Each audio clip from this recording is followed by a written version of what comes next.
প্রয়োজনই বাকি আছে কিন্তু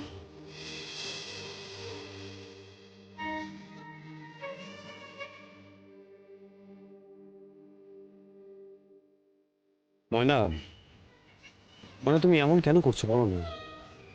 ডাক্তারবাবু, আমার মনে হয় এই কথাগুলো বোধহয় আমাকে মাঝে হয়ে গেছে। হ্যাঁ, কথা হয়েছে। তুমি বলেছো যে তুমি বাড়ি যাবে না, তুমি হোস্টেলে থাকবে, কিন্তু এটা তো আমি জানতাম না যে তোমার বাবা বাংলাদেশে চলে যাবেন।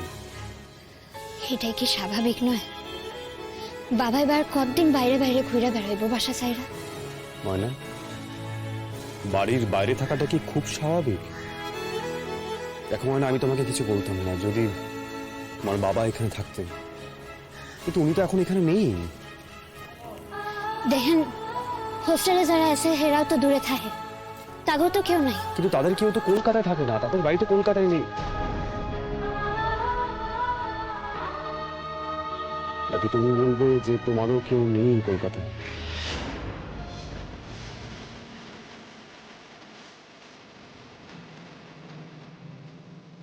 ময়না, আমি জানি আমি আমি দোষী, আমি অনেক বড় ভুল করেছি, অপরাধ করেছি, কিন্তু আমি তোমার কাছে হাত জোড় করে অনুরোধ করছি ময়না, তুমি প্লিজ বাড়ি ফিরে যাও ময়না, প্লিজ প্লিজ ময়না, ডাক্তারবাবু আপনি প্লিজ ময়না, তুমি বাড়ি ফিরে যাও। দেখো, তুমি জানো তুমি কতজনকে শাস্তি দিচ্ছ, তুমি আমাকে শাস্তি দিচ্ছ, তুমি মাকে শাস্তি দিচ্ছ, ইভেন তুমি।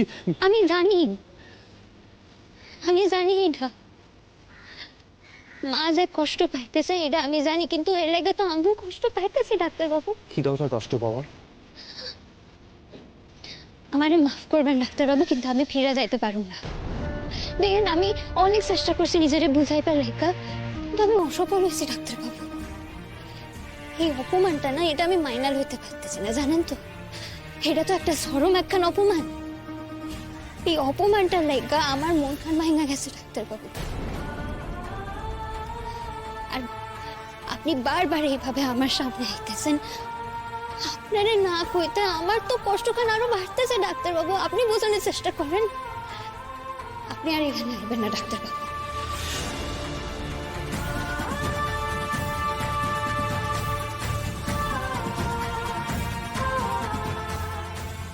আর তাছাড়া এটা তো একখান কলেজ, অনেক ছাত্রছাত্রী আছে, আমার ক্লাসমেটরা আছে ডাক্তারবাবু। আপনি বুঝতেই পারতেছেন হয়তো এরা কি ভাববে। ময়না,